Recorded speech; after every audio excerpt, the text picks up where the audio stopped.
beautiful souls. The topic today is not of the highest frequency. However, I've been feeling very called to talk about it. I highly suggest, if whether or not you have been affected by it, to hang out till the end, because there is a very high probability that somebody you love is affected with the topic I'm about to talk about. First and foremost, I'm not a doctor. I am not diagnosing or giving out treatments of any sort. The only thing I offer is experience, that which I've come to understand, and things that have helped me, and in hopes that maybe it can help somebody else. The topic I want to talk about is apathy, which is very much associated with depression. However, depression is all of different severities, and to be in any lower vibration of sort is not to say one is better or needs more attention than the other. It's all excruciating. And my heart goes out to anybody that's experiencing such. Apathy, however, I believe you can have depression without apathy. But for the individual that has reached the level of apathy, it is a emotional numbness. It is to be able to look around and see all your very many blessings, but unable to genuinely feel any gratitude or anything, really. It's like the receptors get turned off. The only thing you are able to feel is that of the pain that you reside in. It's the murky, the haze, the inability to distinguish left from right, top to bottom. It is holding your tears back in the middle of the night so that the one that you sleep next to doesn't hear.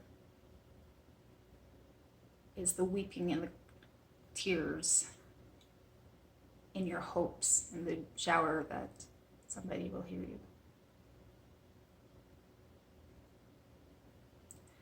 It is life is shit, and the only thing that is easiest right now would be to exit this world.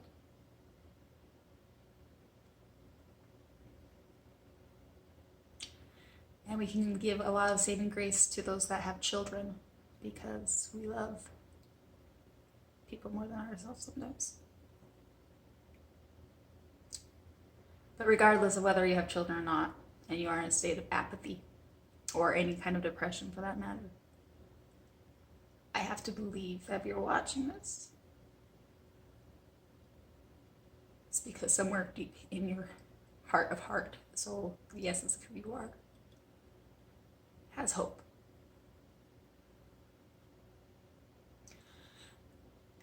It is a process to get out. There is hope. There is light at the end of the tunnel. And there are multiple things that one has to go through to come out of such low frequency, cloudiness, apathy. There's a few recommendations I bring forward. First and foremost is to recognize that if you are the one in the apathy, is that you need to be very gentle with yourself. You are very, very fragile right now. A few key things that can maybe begin to help immediately is to find a mirror and to say, I love you. Whether or not you feel it immediately, the fact that you're listening to this video, there is a sense that you do love yourself and you have some self-love in there. If you feel so brave and courageous after that, maybe even to ask, I'm here and I'm listening. What can I do for you? How may I be of service to you? That'd happy in yourself. And again, I understand that maybe immediately you won't feel anything. However, over time, it is being able to find those connections.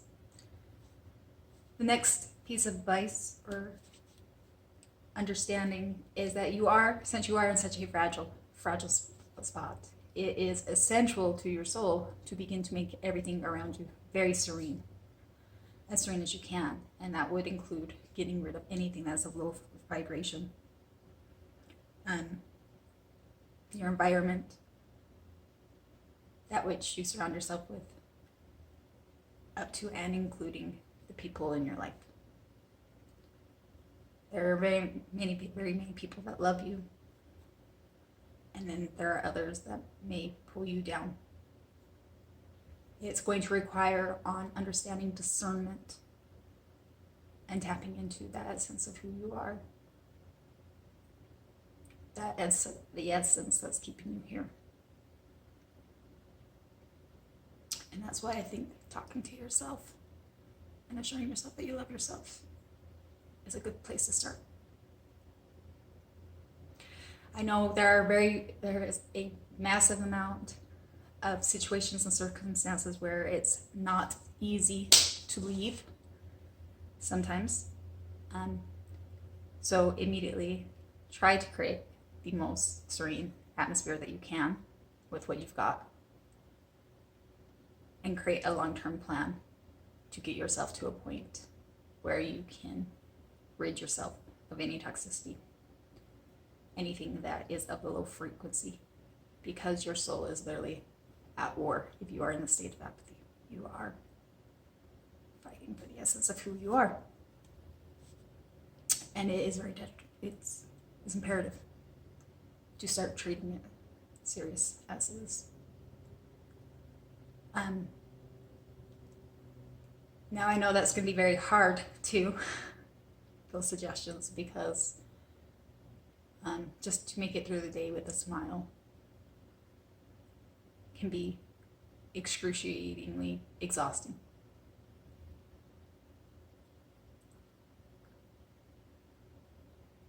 Miracles can take place often. However, it holds a seed of hope. And Spirit can only do so much to work through you, for you, as you will allocate from yourself. And if there's something that you know you need to do, but it's hard, maybe that's finding the every essence of the strength to pull you through to do that. You may be surprised how many other pieces will fall in place for you. But those miracles can only work so far as you try to allow to help move it.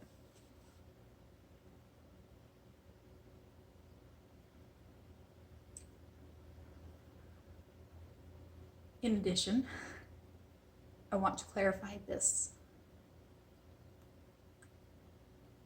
It is not your solve-all.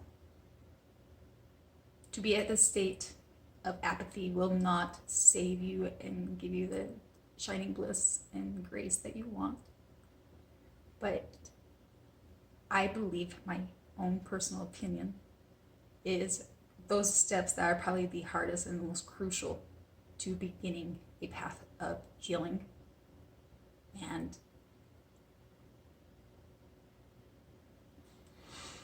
coming back to life, to say the least. From there's many other steps, but those are my strongest beliefs in the first and foremost imperative things. To anybody that knows what's like going through apathy, please be there. The problem is that with people with depression and of these mental states, they're not going to tell you. They don't feel understood. They feel very lonely and would rather not bombard anybody with the shit that's going on in their head. Some telltale signs is they don't call or interact with their friends, a part of social life as they once were. When they do come together, whether it's family meetings or anything of the sort, their zest for life is all but gone. Excuses or things such as, oh, I'm good, I'm just tired, it's been a long day, I don't feel well, I'm kind of under the weather.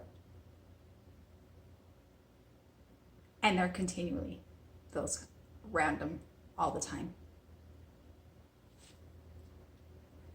comments for how they're doing when you wonder what's going on.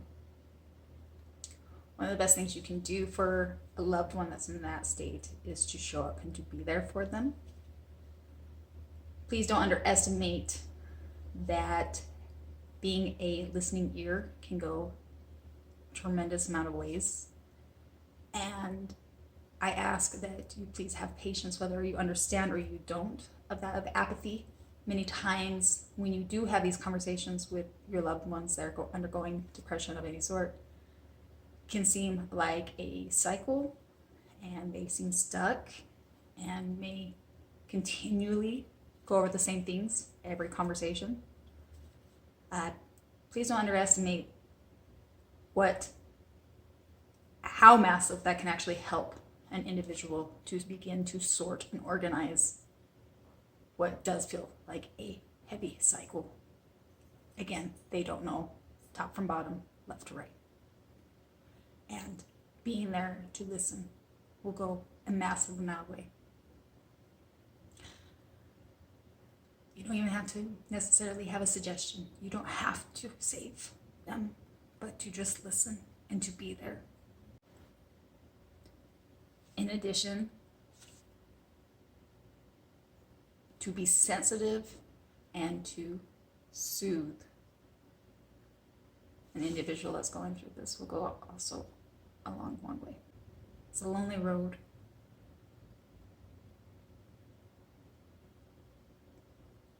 And for anybody that's in the state of depression, apathy, I send my love to you. I'm sorry for any kind of circumstance or situation or whatever it may have been that spiraled you to such a point. But there is hope. We need you. We do need you. I believe in you. And I know you're capable. And I know it's hard.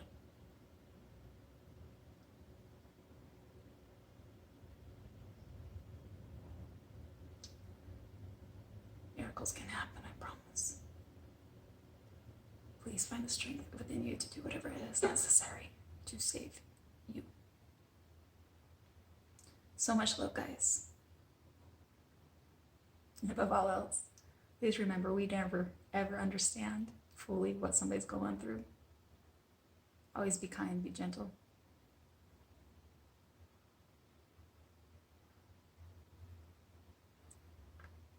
We don't know what mountain they've been asked to climb. Till next time.